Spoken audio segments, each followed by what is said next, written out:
Lights up bright, dope, Campbell Stadium is alive. Seminoles rise and fight to survive. Helmet gleam under that blazing sun. Florida State where champions run. Seminole sideline 365. Feel the roar, we're coming alive.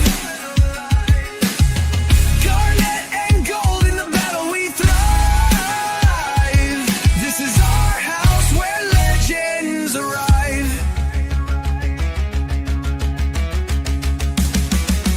Turf torn up under Seminole feet. The war chant pounds to the heart's own beat. Chop through the noise like a storm in the sky. 2025, we reach for the high. Seminole sideline 365. Welcome back to Seminole Sideline 365. I am KB. The old man is with me, and we're here to talk about the state of Florida State. Coming off the Pitt loss, if you haven't watched already, we did our live post-game reaction on Saturday. It was. That was ugly. So give that a listen if you haven't. That's just the raw candid reaction after that game. We're here to kind of unpack some of that a little bit more, give some more analysis on player grades and stuff like that. And then discuss the aftermath. Obviously, there was a lot of aftermath after that game, and calling for people's jobs and calling for coordinators' jobs and one job in particular. Yeah. So we'll discuss that because obviously that's the hottest discussion right now. We'll probably I'll probably be doing a show later in the week to talk about Stanford, which is kind of immaterial at this point, but it's still important to cover. But we'll cover that in a separate show likely this week. So make sure you subscribe and hit the bell for that so you get notifications of when those episodes go live. Yeah, before we go into that, old man, is there anything that you want to bring up before we kind of discussing what's out there? I wanted to start the show off and do the right thing. We're obviously boosters, okay? So being a loyal booster, I want to do the right thing. I want to write the check for $58 million. Here's my checkbook. For what is it, 58.5? Do you think he would take 58? If he's like, okay, what? I think Mike's a decent guy. Take 58. Okay, let me write. Shit. Yeah. Let's. I mean, we're gonna discuss some more details about the Pitt game, obviously, and that debacle, which really broke the camel's back, as they say. That's an old phrase, but I really believe and I said it the last show. I'm going to say it this show. That Pitt loss at home at Doak on what was the date? Saturday. Just Saturday. It doesn't matter. Saturday. That's it. That's the 11th, that's the thing. That's the line. That's the red line. And we are now on Norvell watch, basically.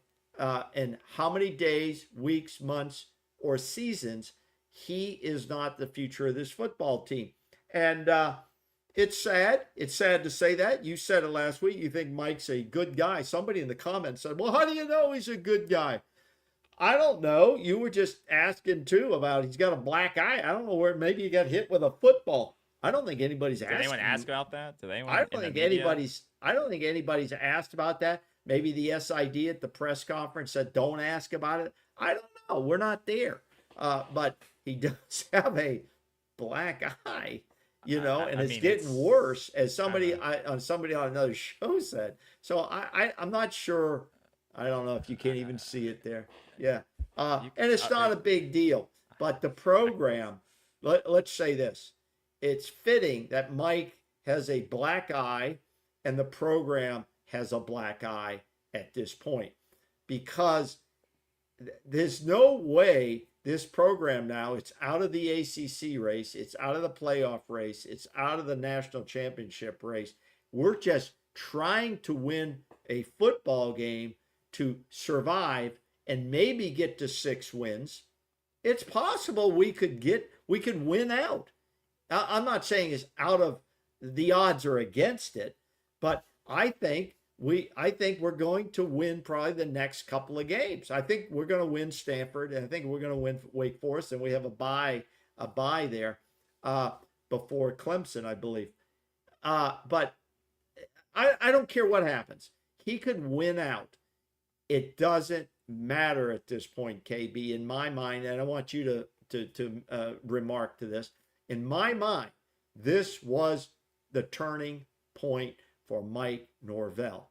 And it's going to be interesting to see what happens to all the puzzle pieces because, it seems or it appears you can't tell me that the heavy financial donors and backers of this football program aren't talking about this. What do we do next? The big thing is this. It's really now a financial decision and odds of when do we pull the plug? Okay, can we afford to pull the plug? Because let's remember, everybody's focused on this 58.5 money due to Norvell, which could be negotiated with him and his agent, Jimmy Sexton, who's doing his job. Jimmy Sexton does his job for his client. Now,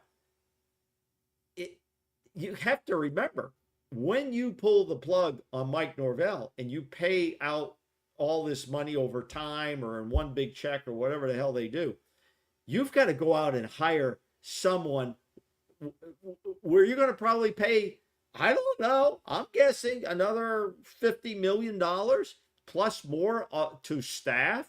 Plus you got to pay out and buy out the rest of the staff. You're talking $100 million plus dollars. Plus you were trying to buy your way out of the ACC. There's a hell of a lot of checks to be written. And I'm not sure who's going to do it, KB. Yeah. It's all good points. And I think, you can make arguments, and people made arguments for Mike Norvell, but this weekend, broke the camel's back. And you look at the record, and you basically his winning record at Florida State is now a coin flip. You basically he has almost a 54% win record at Florida State. So every week is essentially a coin flip with this program. And at this point, he doesn't deserve to coach the program anymore. He's lost that right in my eyes. And now it is, like you said, the buyout that keeps him here. And that's what a smart contract does. If you don't want me, buy me out. But aside from that, he is not the right guy for the job. He can say all the things about, we're going to fix this immediately. He just said that, I feel like, last week. I know.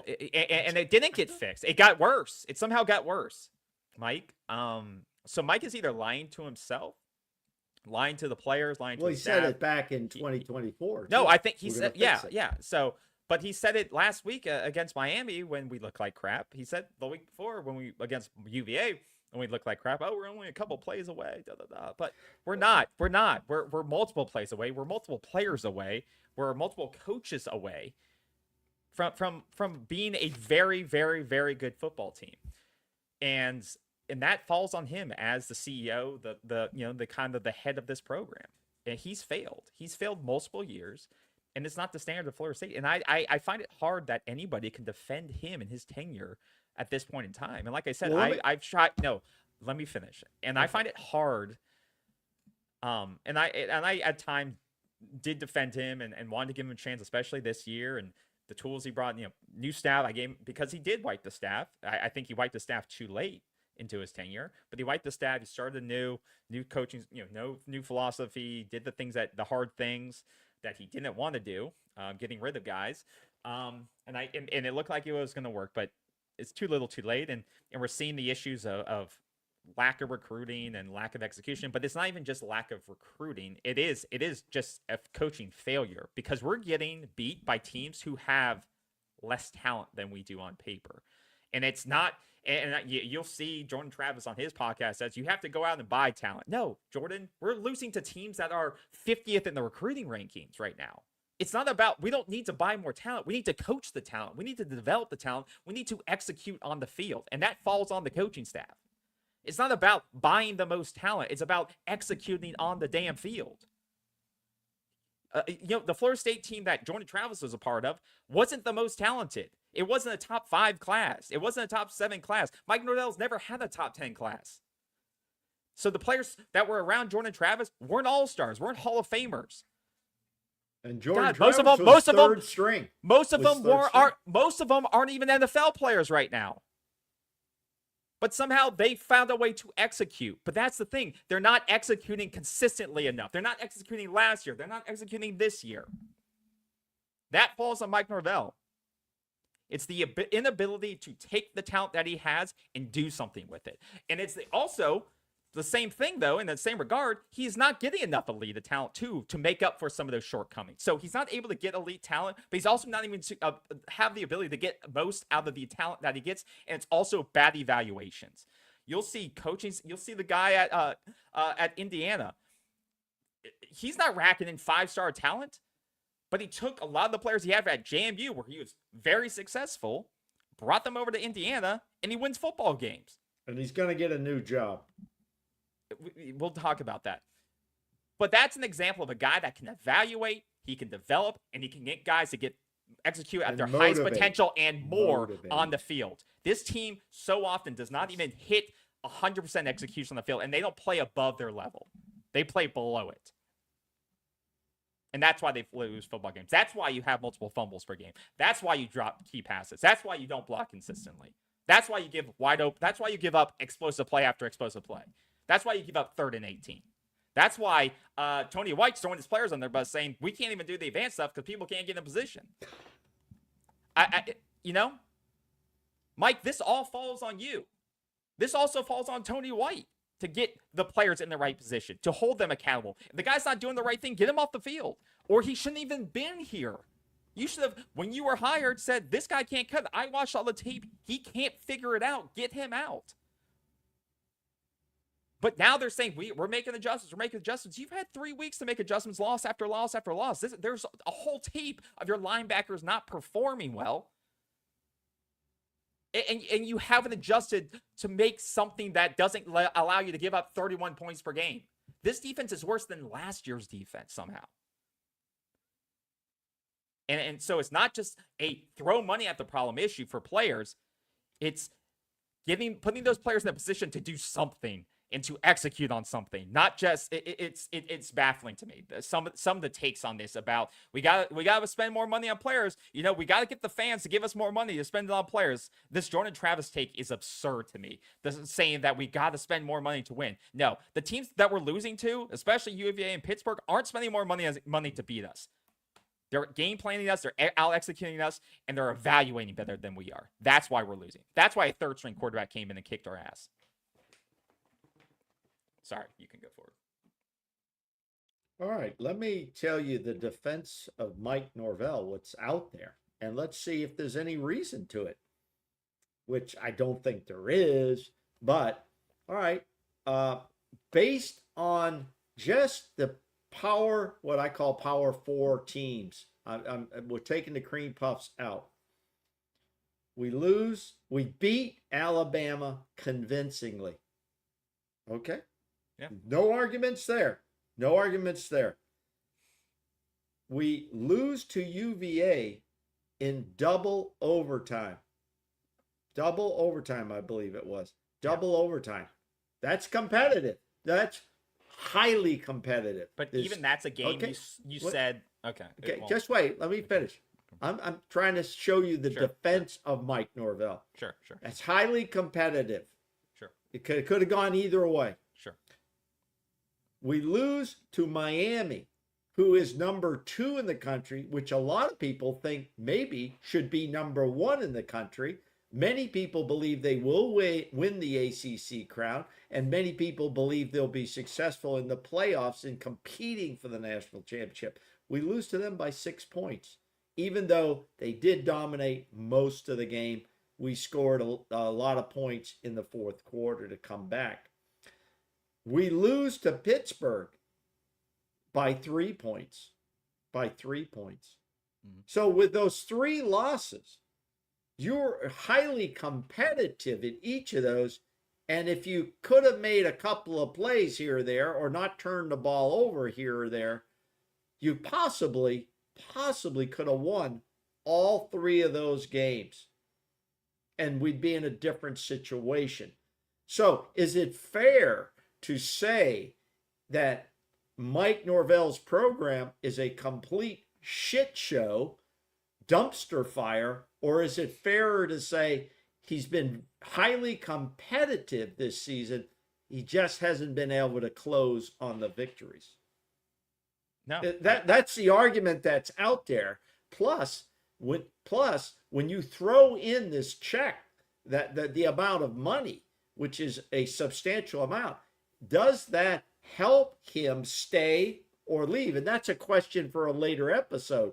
But is that being highly competitive? I once said to some of my colleagues who I play ball with, we could be highly competitive in the division they put us in, which they move us around, but we could lose every game. But you're highly competitive. Is that good enough to be highly competitive, or you got to close and win? Got to close and win. I mean, we're Florida State. We're not, we're not Virginia. We're not Pittsburgh. We're not trying to. What is the standard? The standard is competing for an ACC title and a playoff and national championship. That's what the standard is. Yeah, that is the standard. The standard is to be a competitive 7-6, 8-8 team, or 8. And that's the question. The big question that is put before the fans and the boosters and the high money guys who fund this program and fund the contracts is the standard national championships. Can Mike Norvell, given his record here in 6 years now, six seasons, is he the guy to take us to that level? That is the real question. And if the answer is he is not, then you look for the exit parachute. How do we get out of this the easiest way possible, even though it's going to cost you millions of dollars? I mean, the answer right now looks to be no, because you don't pay a guy a top salary in the country as a college football coach to not compete for an ACC title in the last 2 years. Yeah. Last year and looking like this year, we can't even beat the teams we should beat, much less be, in my opinion, last week, the game against Virginia, it would have felt like we stole that game if we won that game because of the defense playing so terribly. Last week, I feel like the same thing. If we would have somehow pulled that out, I feel like nobody would have felt good about that win. We'd still be in the same spot. I feel like if somehow we won that game, people would have still been asking for Mike Norvell's job because of how bad that win would have felt. So no, he's not. He's not living up to his own standard. I sure as hell hope so that he thinks that, but he's not living up to the contract standard in terms of how much he's making and the results we should be getting.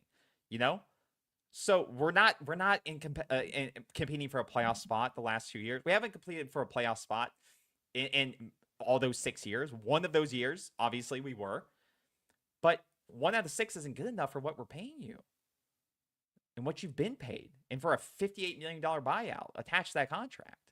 Like, that should be reserved. You should be, and no offense, and comparing it to who's been fired this year, I know he got a lot of shit, but James Franklin at least went to the playoffs last year. He got to the third round. He won records. 2. Yeah, I know, and I know he struggled against beating top teams, and that's always been the thing. The mark against him is that he did lose big games during the regular season, but he won the first round, the Fiesta Bowl last year, and lost in the Orange Bowl. But he was 13-3 last year, and he goes 3-3 this year, and they fire him. Like, are we putting ourselves at a lower standard than Penn State? Is that where we're at? I mean, given they gave him, 12 years. Our decision, KB, is all driven by money at this point. If it wasn't a money issue, as is theirs. They're saying Adidas pushed them because they're like, you guys, it's time to start winning some big games. Who pushed them? Adidas. Some are saying sponsors were pushing them to do some things. Well, if you're not winning, if you're not a winning type of guy or program, golfers even, you can lose sponsors, right? Yeah. I mean, sponsors can come and they can go. So but I really believe, and I don't want to hammer this to death, is that I believe you and I are on the same record. We don't talk offline on these things. No. Is Mike Norvell, if you answer the question, is he the guy that's going to take you to a national championship level? The odds of that, and that's where you want to go with this program, he's not the guy. So it's a matter of what is the best situation money-wise, and that's why you see some of these guys going out the door now. There's going to be a lot of jobs open. that guys are going out the door because they're looking at dates in their contracts of when more money is due to that coach. That's why they're pulling the plug on some of these guys. Well, a lot of these Okay. coaches have been performing bad too. I mean, Okay. like, No, I get it. But it's also Yeah. coaches used to get it to the end of the season, but the portal windows down, Yeah. guys jumping in portal. As soon as a coach is fired, guys can jump into the portal. Yeah. You know, there's all these little intricacies that you need financial guys, you need legal guys sitting there telling you what and giving the analytics, right? Everybody's got analytics. We got analytics to tell us when to go for a fourth down or kick a field goal. There's analytics of when you pull a plug on a coach now. And can you afford to? Do you have enough money in your checkbook to be able to do it? Because when you do that, you have to get ready to write a bunch of checks to new people. All right. Jimmy's agent, Jimmy Sexton, will be back knocking on your door with the candidates you want to look at. I mean, these guys aren't going to come cheap. I am against, and I put it out on Twitter. Which university is going to say enough is enough? Okay, on this, enough is enough. We're going to give you a basic lower end contract with a lot of incentives built in, because right now Mike Norvell, with this huge $10 million a year, $58 million buyout, he still has incentives in his contract. Can you imagine that? If you win the ACC, I bet he gets another $150,000 or more. If he gets into the playoffs, he gets X amount more. If he won a natty, he would get X amount more. They get incentives on top of the bullshit they're already getting. It's incredible to think.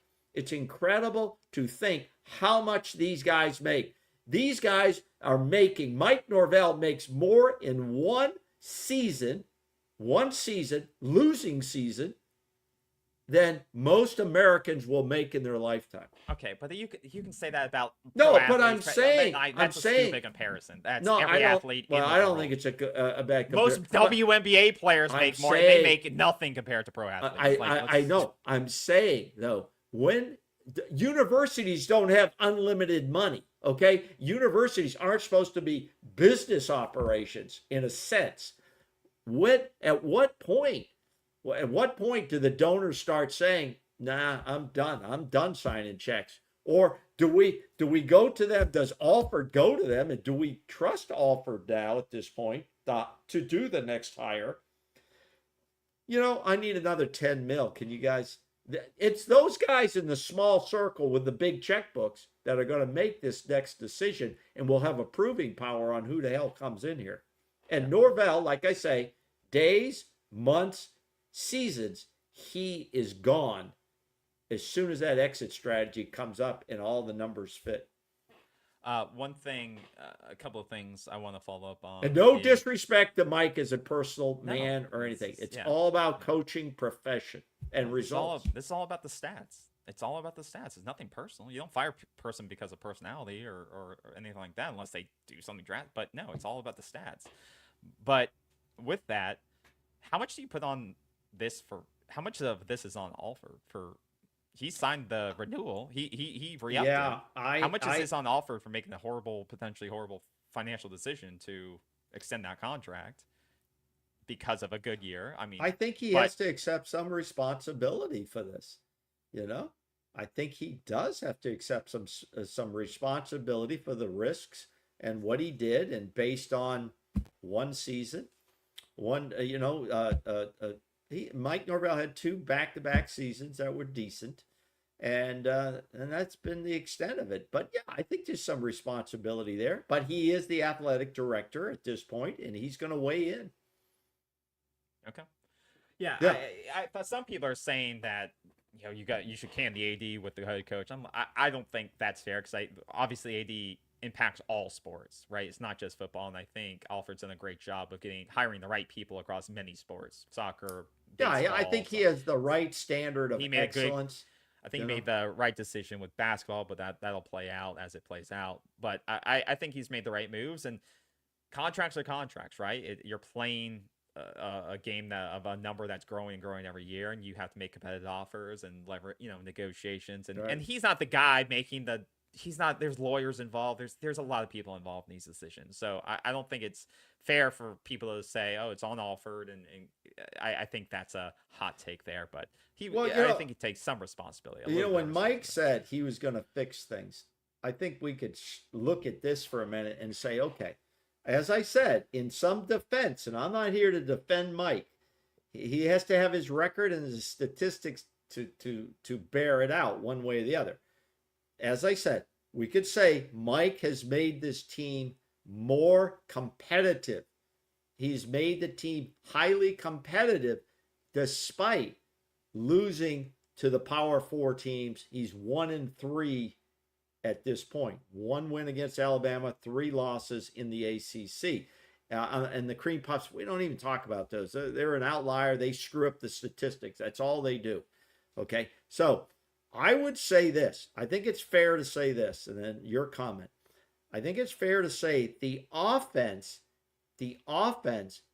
has greatly improved over 2004. It has greatly improved. All right. I think Gus Malzahn has greatly improved the offense, given that it's basically an all new player type offense. Had to pull it all together. They're scoring. I think they're averaging, and with the Cream Puffs in there, I think the average is like 37 points a game, 33 to 30, something like that. But the Cream Puffs scores are in there, so that's a little misleading. I think it's fair to say that's been an improvement. What hasn't been an improvement is the defense. The defense, the numbers I pulled up today, the defense against Power Four now, we're 1-3. We've given up 125 total points to those teams, and they're averaging against us 31, a little over 31 points a game, 31.25. And I think another sign, when you look at that, and you look at another sign, and that is, I think we're 0, maybe, I didn't get a chance, 0 or +1 maybe on turnovers for the season. That's when you take, the offense and the defense and whatever the turnover ratios are. That is not a good sign either, all right? Yeah. We're not able to take the ball away consistently, and we are laying the ball down. So when you're at 0, that usually tells you that you're probably a 500 team, and that's where we're at. We're 3-3 overall and competitive, but not winning. And so the defense is a real problem on this football team. And you might be able to get by, and we thought we'd get by UVA. We thought we might get by Pittsburgh. I damn sure better think we're going to get by Stanford and Wake. If we lose one of those or both of those games, it'd be, the wheels are done. I mean, the wagon has collapsed. Yeah. No. Do you agree? Disagree with my analysis? They've already collapsed. I don't know. I mean, they've already collapsed, and it could get worse. Some people say, well, what if he wins out? That would be amazing. Like I said, I'm still watching this team. I want the team to do well. I'll always watch the team. It feels horrible to lose. Essentially, you haven't won an ACC game in almost 2 years. 2 years, but it's hard to imagine a team winning out when you can't even win. So it's hard to have those rose-colored glasses on, and it's hard not to say that the wheels haven't fallen off when you look at the record over the last 12 months. It's hard to imagine this getting better and imagine this being fixed now, in the words of Mike Norvell, because you haven't fixed it. You haven't fixed anything except, like you said, the offense. But even I think the offense is being figured out by defenses, because I've seen it in the last 2 weeks. It sputters at times, and it's not explosive. And if you lose Deuce Robinson, I have seen the offense not be super efficient at times and not be able to sustain drives. So it's not like, oh, the offense can score at will. They can score at will. They can't score at will. They can score points. They can score points against Pittsburgh. But they struggled against a good Miami team up until the end, and then they made it close. But for 3 quarters, it was not great. And like you said, you haven't faced some other good teams on this. You haven't faced the Florida defense yet. You haven't faced the Clemson defense yet. And there's tougher things to come here. And you've played most of your games at home so far. How is the adversity going to feel when you're on the road? That's the thing I'm looking for, is how do they continue to respond when things are, you're hearing crap from the crowd when you're no longer in Doak, or when you're down a couple of scores on the road. Do the wheels totally fall off and you get blown out? Because like you said, the games have been competitive. What does happen if things get out of hand on the road? No game is they're already saying, Stanford has the worst defense. The offense is going to roll things up. No matter what happens there, this isn't going to be a palate cleanse. These things aren't going to go away. The turmoil surrounding this program is not going away no matter what happens at Stanford. The only thing that can happen at Stanford is it gets worse. If something goes wrong at Stanford, it just only gets worse. It doesn't get better even if you blow Stanford out, because it's Stanford. You should beat Stanford. You should beat most of the teams left on your roster, on your schedule. That's the thing. So this turmoil isn't going away. And no one should expect it to go away, because we've deserved it. We've deserved everything we're hearing. And it's not going to go away if you beat Stanford or if you beat Wake Forest, because you should beat those teams. So if you blow the rails off of them like you did to Kent State, you're still gonna see the shit on ESPN and CBS and every media website, and hear from Miami fans. They're gonna tell you this program sucks and you should fire Mike Norvell and you guys are trash, because you should beat those teams. But then when it comes to Clemson, that's going to be the game that could be a pressure relief game, but you're going to have to do it on the road at Clemson. That could be a pressure game, not only for Mike Norvell again, but for Dabo Swinney. Can you imagine a terrible Florida State team comes into Death Valley and beats Clemson?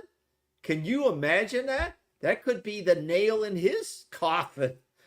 Or something. I think Dabo's just going to leave. I think Dabo's going to leave for another job. I don't think Dabo's going to stick around to get fired there. I think he's going to leave. But if he got beat by Florida State there, that's going to be a very interesting game. The funny thing is, both teams could have matching records in that game, which could be, I'm not projecting it, but both teams could be 5-3 up in that point, and both teams are struggling both off. They're struggling more offensively right now. Clemson is, and their defense is good but not great. So it should be an interesting matchup. That's it. Once again, we keep saying this, every game on this schedule is winnable problem still, but the defense is terrible right now for Florida State. Terrible. Here's the problem. Here's the big problem from a fan standpoint. And from my standpoint, because I've followed Florida State. I'm an alumni of Florida State, obviously, since the mid '60s when I was a kid listening on a transistor radio. I've never seen a team like this one the last few years, where every game we went into, I didn't know if we were going to win. So when we go to Stanford and we play a game 10:30 at night for us to watch, 7:30 for them out there, I don't know if we're going to win the game. That's a weird feeling as a Florida State type of fan, at least from my generations. Mm-hmm. I always knew we were going to win. I always knew we would find a way to win because of the coaching and the player development. There was no NIL. They played for the pride of the university. They played for their teammates. They played for the fans. I don't have that feeling anymore. I'm sure you don't. A lot of fans don't. When we go into at home now or away, we don't know if we're going to beat Wake Forest. We don't know if we can beat Virginia Tech. We don't. God forbid, we don't know if we're going to beat Clemson or Florida at Gainesville. Yeah. I mean, I often wonder who the hell is going to be coaching in that game in Gainesville after Thanksgiving. Is it going to be Napier against Norvell, or is it going to be two interim coaches, right? Yeah. Somebody wrote on Twitter this week, bring back Odell as the interim coach. I mean, it's like there's so much drama and confusion, and it's real. It's not made up, okay? There's going to be a lot of things happening to this program. But whether we win, I think we're going to win enough games to get to a bowl game. I really believe that. I feel strongly about that. I'd probably place a bet on that. You don't think so? No, but even if you get 6 wins, I know FSU fans should be happy about that. No, and not many FSU fans will go to those games. Okay, so there'll be something in the state of Florida. You're going to go to some bowl game in the state of Florida, and there will be it'll be I don't know what it'll be, to be honest. But I think we'll get to 6 wins at least. We could get to 8 wins if these guys still believe, if they still want to put stuff on tape, if they believe they can go to the NFL and they want to show out and show up. But we don't know that. It will be it's going to be very interesting to watch each and every game. We've made it interesting now. Before we'd say, oh, we're going to beat these guys. It's just a matter of what the hell the score is going to be. Now we don't know if we're going to win. And I hate to say that about our program. That's where the program is. And do the big money backers want this leadership team moving forward, especially if we're going to potentially leave the ACC, which I've always said, go back and pull the tapes. We must get out of the ACC, and we need to get out before this whole damn train goes off the rail and down into the canyon. All right? Right now, Miami's the guy, is probably the team everybody wants. Miami's the pick that they want. They still want Florida State, but Florida State needs to get this thing back on track. But I don't think everybody's going to be satisfied by just beating Stanford and Wake Forest. Okay?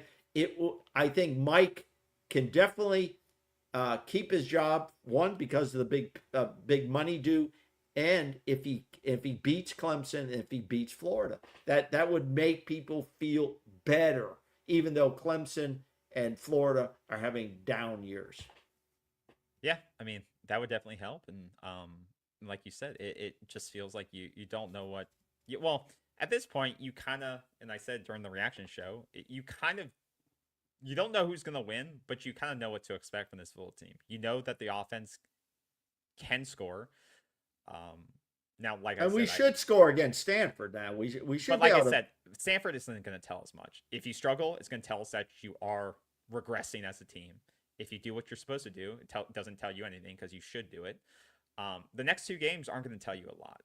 Clemson will tell you a lot. It'll tell you, did you actually get better? Did you actually stay the same, or did you get worse? Right. The next 2 games to me are immaterial because it can only tell you one thing. It can only tell me one thing. It can tell me if we got worse. That's about it. When you're watching the game, do you have more interest in seeing who's going to perform better, the offense or the defense? No, because both are immaterial. Like I said, it's almost like playing Kent State again. We learned nothing from those games. It was like a live scrimmage, and the only thing outcomes that you could get is getting off the field healthy, or an upset that could be disastrous for the season. That's what I feel about this game. There's only one scenario that can come out is a loss, and that just teaches you that no, you are much worse than you are. Well, I wouldn't place Stanford into the category of East you Texas see what the spread A&M. is? The Bears only versus they're 2-4. No, they're terrible, and the spread is understand. huge. What are we talking about? The only outcome should be we beat them by 14 plus or 17 plus on the road, and we get out of there. But there should be no close game here, and if it is close, then we are getting worse. I just said though, I don't feel like I'm playing Texas, East Texas State, or a Kent State when I'm playing Stanford. I feel like I'm not saying Stanford's any good. I'm just saying I think they're going to have better quality people. They're ranked 107th in offense. Okay. If this defense cannot stop Stanford, then stop playing games. Then fire Tony White on the tarmac. If he cannot stop this Cardinal offense, fire him on the tarmac.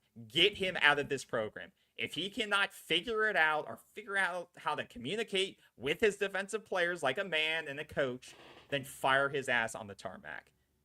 If we give up 31 points to Stanford, get him out. I'm done with it. What do you think is a reasonable points to give up against Stanford? Jesus Christ. Reasonable amount of points to give up to Stanford? 20. 20 points. Okay. 14 to 20. Because more than that, Tony White should be on the chopping block. We should be scoring at least in the 38 to 45 range, I would suspect. If he gives up more than 20 points to Stanford, there should be a emergency podcast on every network talking about his job and him. If he gives up more than 20 points to Stanford, I wouldn't be surprised if he resigns and just goes and takes the UCLA job, because he may have already taken it. That's what people are saying.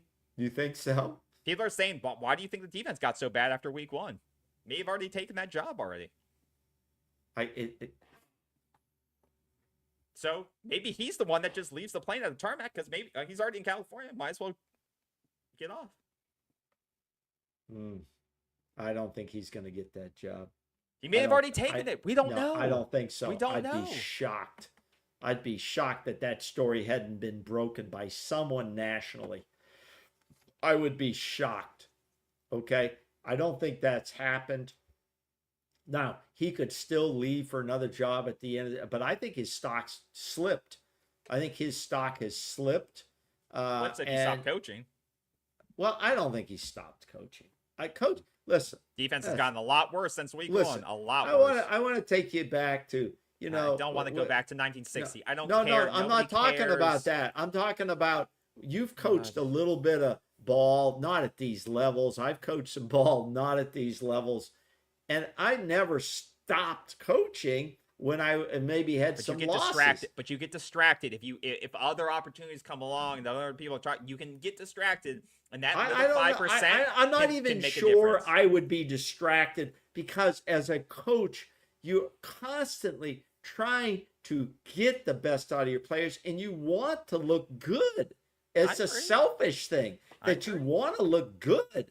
I mean, anything I've coached or competing in, I'm still competing. I play softball all the time at my age. Okay, I'm still competing. Okay. No, but it's a competition thing. I want to look good. I don't want to look bad. Well, he looks terrible right now, and he's blaming his players. He's the coach. He should be taking accountability. Him blaming his players over and over for not it's on him. Put them in a better position. Take guys off. He cannot continue to blame his players for not making plays. That's like Mike Norvell saying, "We're gonna fix it. We're gonna fix it." I think from a player standpoint, and like I say, as a player, sometimes you get tight, because now you're really in the heat. It's the heat, and you're feeling you're much more tense and tight. And Mike keeps saying, I just want him to play downhill. I want him to go in and do something good. But, when you're playing downhill and you're playing crazy, and you're trying to get after people, you're going to make some mistakes, okay? You're going to make some mistakes. But I think they're hearing both messages. And in a new system, I think they probably are confused somewhat. And I do believe that some of it is, you're not going to like this, so take your headphones off. Some of it is abilities. Like, let's talk about a guy. He seems like a nice kid, the kid from California, Blake Nicholson. Blake Nicholson was probably, he was an elite player in California. He played on offense. He played on defense. Blake Nicholson, if you look at his grades, and I looked at his grade, his PFF grades were horrible against Pittsburgh. Just horrible. And overall on the season, they're not good. Okay, the linebacker core, let's talk about linebackers just for a minute. Okay, you're jumping around a lot. All right, linebackers. The backers are getting a lot of heat. Nicholson, and he's not the only one. We're gonna continue to get attacked with backs. If any team has a back like they did, Desmond Reed, and he can catch. Anybody has anybody like a Desmond Reed, they're going to target our linebackers and try to get one-on-one matchups, because Desmond Reed exposed our linebackers. Well, they exposed our linebackers because we gave the Pitt quarterback like 3.5 seconds in the pocket to operate. Well, it's that's right. The defensive pass rush was unable to do anything. And then Tony White wouldn't send linebackers enough. Like they would not. Or if you're not getting any pressure, it puts pressure on everybody in the backers and the secondary guys. So, if it doesn't start up front, which is a problem, it is a problem, and they haven't figured out how to solve it yet. James Williams, I don't even know, is he still on the team? He's doing nothing, okay? And everybody thought he was the trench monster coming in. He's been a big disappointment. Probably Tony White. Tony White coached him in Nebraska. No, who is it? Stephon Thompson. He's been hurt.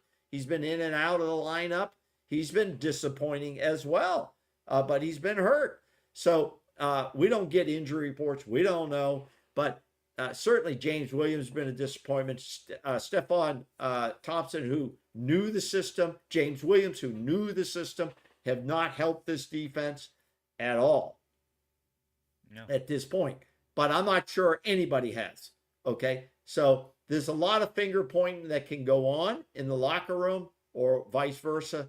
But certainly the defense is the Achilles heel on this football team.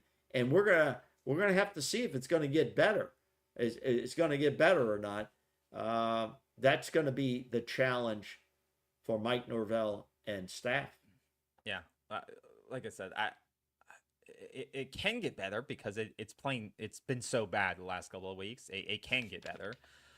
And I do think there's ability on this team. There is good players on this team. They're just not executing. Sure. Like there's enough talent on this team to beat Pittsburgh. There's enough talent on this team to beat Virginia.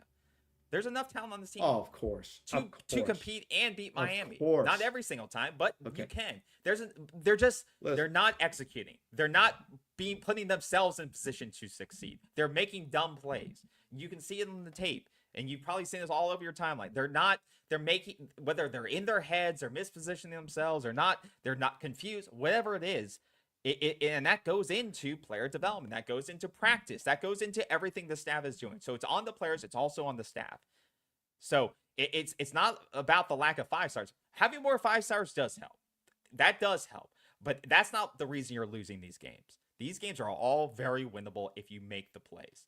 And if you put yourselves in position to execute those plays, you make the right tackles. I mean, there's a lot left out there. And that's why it's so frustrating as a fan, because you have it. You have the ability to win these games. You have enough players to win these games, and that's not saying you're going to make every tackle, and that's not to take it away from Pittsburgh and the way they game plans and their players, because their players execute. Their players play great. They put their players in the right plays, the right scheme. They schemed it up. They put their guys on the linebackers, gave it to Reed. He made great plays. He broke tackles.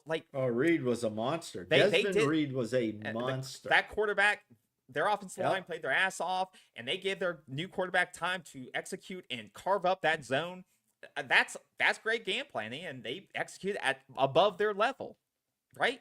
I can't take that away from them, but we have to play harder too. I mean, it's things that are fixable. So when Mike Norvell does say we can fix this, I do believe you can fix it. But seeing is believing. You have to show me on the field that it is getting fixed, because the last 3 weeks it has not been fixed. It has regressed. It has gotten worse, and the competition has kind of stayed the same. It's staying the same.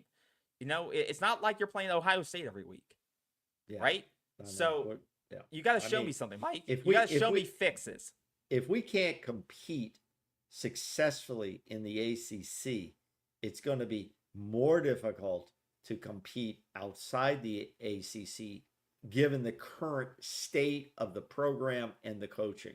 So that's why I say there will have to be a regime change at some point. And we're on watch for that, but we don't know. That could be losing to Stanford, and it could happen the next day, or it could be after 2026, because the schedule in 2026 is not easy. The first game, you got to go to Alabama. Yeah, but people are saying what coach is going to take 2026 schedule? That's a bunch of bullshit. It's no tougher than it is this season. The only addition is that you play Notre Dame. And instead of Alabama. Yeah, but you played Alabama this year. Okay, I great. You play Florida again. Florida's going to be rebuilding next year too. And you play So, Miami again, and you play Clemson yeah, again. the probably. same schedule as this year. So Okay. it's tough. Deal with it. That's the part of playing football. Okay. It doesn't All matter right. who's.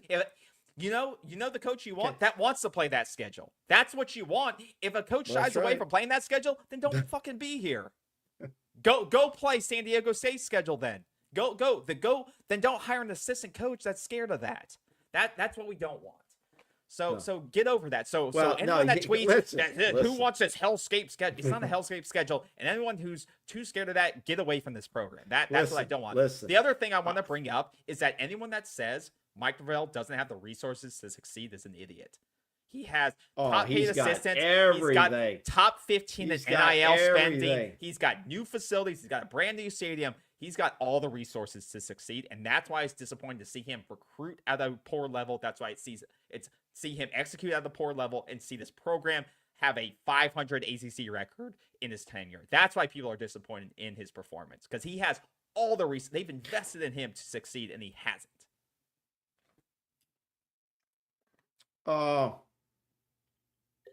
Yeah. Well, like I said, I think for me, the course ahead is pretty laid out. It's just a matter of when they're going to pull the plug, because there's no way Mike Norvell leads you out of the ACC into another conference to get to the elite level that everybody wants to be at. Mike is not that guy. Okay. It didn't work out. They tried the Mike Norvell experience, and it hasn't worked out. So it's just it's a matter of time. But for now, we need to get the most out of the players that we have. Now, there was supposedly an incident on the sidelines between Terrence Knighton, pork chop, and I couldn't tell if it was. It got asked at the press conference. There was a heated discussion between him and Mike, or him and Tony White. Does anybody, if any of our viewers have any information on that, please put it in the comments and we'll put it up for everybody. But he got asked about that, and of course he said, well, that happens in every game. That's not unusual, and so on and so on and so on. The other thing I'm sick and tired of is the FSU depth chart. I know it's bullshit. Oh, did you see it when it came out? It was a joke. I know it's bullshit, but the or stuff and even the positions are bullshit. Look at the depth chart. Squirrel White still being on it. I know it's dumb. This is put out by the official Seminoles.com, which is the official athletic site. I saw it when it came out. Him still being the starter makes sense. He doesn't play. Why did that come out so early in the week? I don't get that. Because I think they know it's a joke at this point, so they just throw it out. It's probably made weeks in advance. And there was some hurt guys on there, some injury guys on there. I don't know. I mean, they have now Amari Williams as the at the defensive end position with James Williams and Daryl Desir. Once again, I don't expect this to be true. I don't expect Amari to get more playing time, because I think this is all kind of a joke, because Squirrel White's still on. Well, I hope the hell it's not a joke. It's coming from the SID, Public Information Office of Florida State University. I just don't believe it. They take it as a joke. Well, if it's it should be, then people should be fired. What the hell is going on? They have Jalen Lucas on there as a co-starter, and they don't even play him. I mean, he doesn't get any how touches. many snaps did he have? So I think six? he had, looking at the stats from, did he have 6? I was looking it up. I think he only had a total of, I think he came in seven. Okay, snaps. he started playing a little bit of receiver stuff because they're so down on the receivers, which is going to be an issue going out to Stanford. I'm not sure Deuce Robinson is even going to play. All right. Mike Norvell was asked about Deuce Robinson, and he was very if, and, or buts, which gave me the indicator that he is going to be extremely questionable for that game. And Boggs could be as well questionable. So they're going to have to dip down in or put Lucas, a Jalen into one of those receiver spots. Which I would think is good. I think it's good. I think it's good too. I think it's good too. It's funny. It's funny. I just don't think we have a mature passing game. But Danzy is going to be your number one receiver going into that game. I think he should. I think he Okay. should be. He's your best player right now on offense, in my opinion. Now, I know you're high on Landon Thomas, and I like Landon Thomas. I'm not high on him. I think he's a good player. I think he's worthy of getting the ball in his hands. I think if you're down a bunch of offensive weapons, get him on the field. Unless he's such a liability of blocking that you can't afford to. Don't complain about having not enough offensive weapons if you're just not going to play him. I mean, I would play him if you have. I heard a credible FSU type media guy said they thought Landon Thomas had topped out. He can't block, and that's why he's not on the field a lot. So he's only been in the program 2 years. I don't know how you can top out in 2 years. I don't know. But like I said, if you're a liability, I kind of like the guy. Yeah. If he doesn't look he never looks in great shape to me, but once again, that could just be his body type. But once again, he made the great play in a scramble drill. He's big, he can box out. Once again, I don't see him every day in practice. I don't see his blocking ability. It's hard to see with those camera angles. So I can understand if they're like, yeah, you're not consistently blocking, but if you're down on weapons, I feel like I've seen enough where I can say, okay, he's got good hands. Get him in the game if you're struggling for weapons. And looking at his pass blocking grade isn't great this year. It's at a 44. Not great. His pass blocking so they don't put him in essentially a lot of he hasn't blocking. been in. He hasn't had a big sample. He's only 88 either. snaps this year. Yeah, he's only 88 snaps this year. But his blocking grades have been shit. So that may be a reason when he is in, he doesn't block great. Last week against Pittsburgh, he had his best blocking grades. He played 35 snaps, his season high, and had a average 66 pass block or overall blocking grade. So it was his high in snaps and his best blocking grades of the season. So I'm hoping that is a step forward for him. He's going to get more playing time, continue make a commitment at pass blocking and run blocking. So I do hope we see more of him because he's a young player. He's 6'4", 234, and he's athletic. Yeah. Get him on the field. I want to sense. My sense is that the offense is going to have a very good night against Stanford. I think the running backs have had. I thought they played very well against Pitt, except for the ball on the ground. I think I'd like to see Cromar get.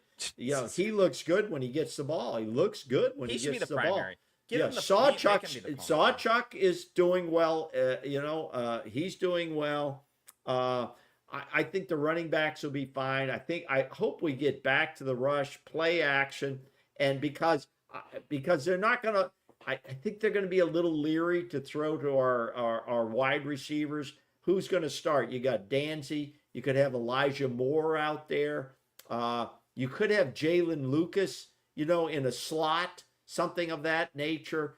You got to get the ball. LaWayne McCoy will be out there. LaWayne McCoy, and try to get the ball a little bit more to your tight ends. Okay, you might see Amari Williams over there a little bit more in this game. I think Gelsley. They're talking about Gelsley being out there, the young guy. So okay, that's our guy. I think we're going to be fine on the wide receiver. Throw them the ball. They're at Florida State for a damn reason. Come on now. And don't run lazy routes. I see too many quarterbacks at the college level when they make their fakes too. Their fakes suck. If I would have made fakes like that when I was just playing at the little league level, my coach would have been up my ass. Okay, and I know it sounds stupid. It does sound stupid. Okay, well, it wasn't stupid. Okay, it wasn't stupid. All right, you wouldn't have thought it was so stupid if you'd have been there. Now, what I'm saying is, these guys, they just kind of go through it sometimes. You've got to do those to set up other plays. Period. Okay. Yeah. But I would look out for the Gelsey guy. He's a raw prospect, but he started to get playing time a couple of snaps last week. I think they like him because he's 6'4". This is the time for these young guys to step up, make a statement. I get it. Dancy had how many? 9 catches? 7 to 9 catches? And Gelsey's similar. He's 6'4", but he's a basketball background. And I think this is a guy that, looking at his build, and he could be kind of a deuce type of prototype with his size and his hands and what they like in him, and getting some playing time in a game like this. So that could be a guy to look for to maybe have a small breakout in a game like this with a defense that isn't spectacular in Stanford, and maybe try to get something if Deuce isn't ready to go. So yeah, hopefully a guy breaks out. But like I said, Stanford's not great, but you gotta have to score points to win, obviously. So hopefully a couple. I think we'll score points. I'm not worried about that. I'm really not worried. I'm more interested in how the defense performs in this game, which we both say is kind of a not so good opponent. So if they're not so good, we need to go in there, kick their ass, get the ship back on the right track. Okay. And take care of business. All right. Cool. All right, so that's going to wrap it up. I have nothing more to say about Pittsburgh. Okay? Yeah. Pittsburgh. Anything? Yeah, I mean, no more to say about Pittsburgh. I'm done with it. I moved on. Well, obviously, I'll be probably doing a game on this week talking about Stanford a little bit. I'm not going to do a whole deep dive. You guys probably don't give it care a lot about Stanford as a whole. There's not much to say about them, like I said. And we'll stay up to date on what's going on. If there's any coaching moves, anything big, we're going to jump on the air. One of us will jump on the air and we'll talk about it. But moving forward, the big issue is, can this coaching staff stay in place? Or let me bring up one more point. Then we'll close this out. And I think it's, do you think, if you were the general manager of this team, okay, now general manager NFL is different than a general manager at the college level. The general manager at the NFL level is speaking to the owner of the team all the time, the guy paying the bills. Would you, as a general manager at such a level, would you want to say, okay, listen, we're not going to meet any big goals this year. I'm going to start playing these younger guys and find out what the hell they got. If they're ready to go on the field, if I feel they're ready to go, like a Lucas Simmons. Let's take a Lucas Simmons. He's been in the program 2 years now, at least 2 years. And I keep hearing Mike Norvell saying, yeah, he's making progress. I see flashes. You're not sitting Luke Pettibon for Lucas Simmons. No, I'm not saying that. I'm saying, do you go with a youth movement now? And we'll address this more down the road. No. Would you go with a youth movement now? No. To start developing players? Because how can you develop a player if you don't put them on the field? You don't go the youth movement at 3-3. No, we're not at that point in the season. No. Okay. Unless you're forced to by lack of depth. Okay. Yeah. All right. Certain positions you can, like you said, lack of depth. Chroma should be getting the starting reps here in the next couple of weeks. Sawchuk's not going to be here next year. Chroma should be getting the majority There's of the a reps. lot of people on offense not going to be here next year. Yeah. Just by graduation. But it's not. If a guy's not ready to play or start, he shouldn't be starting right now. Well, Cromar and Sawchuk are your running backs. Croma should be getting the majority. He's ready to be number one. Give him number one. Sawchuk, he's hit his ceiling in terms of what he can do. Croma, I think, has more. He needs to start getting starter time reps. There's probably going to be 30 carries in this game. Yeah, at least. He should be getting the majority. He should be getting the top end. He should not be getting less than Sawchuk at this point. That's your foundation. If you don't start showing him love or investing in him, he's probably not going to be here next year. Same thing. What happened to Cam? Where the hell is Cam? He's hurt, I guess. He was hurt. He was in street clothes against Pittsburgh. Yeah, I think he's been hurt. But I would start the guys that are ready, start giving them investment, giving them time, showcasing those guys and say, you are the bedrock of this team, and that's why we need you no matter who's the coach here. And hopefully that sways them to stay. It may not. Money also is a factor, but I would start doing that. But not, only if they're ready. If they're not ready, I'm not just going to throw them on the field, because let them go. Let them go if they're not ready, if they're not prepared, not developed. You can't just throw a guy on the field and say, it's time. This is how you learn. No, that's just setting yourself up for failure. So, but certain guys are ready to play now. They're freshmen, redshirt freshmen. Get them on the field, let them play. And want to see those guys shine. And I already talked about that. Well, you So, got to see what yeah. you got to see what they can do. Yeah. You know, I mean, it's all right. that Yeah. type So of situation. thank you all for joining us tonight. Thank you for the comments, subscribing, liking, and also letting us know how you feel about this. Obviously, this will be a theme, you know, what's going on with the program, like Norvell, buyout, you know, stuff like that. But as always, we'll do our preview shows, keep it specific to that, and let you know what's going on around the program. So yeah, hit the bell. We'll let you know when the Stanford preview show is out. But for other breaking news, stuff like that, stay tuned to us, and we'll try to get any other breaking reactions to that. There will not likely be a Stanford preview show or Stanford post-game show because it'll be like 2 a.m. and I probably won't be awake. But stay tuned for that. Subscribe so you can know We'll if do you that. do go Yeah, live. we'll do that post game somewhere like Sunday or Monday or Yeah. So subscribe something. so you can see us when we do that. So, but thank you guys for coming by. Have we a appreciate great it. evening. Have a great week, and we will see you on our next show. Have a good Keep one, guys. faith. Go Noles. Go Noles. Don't know. Seminole sideline 365.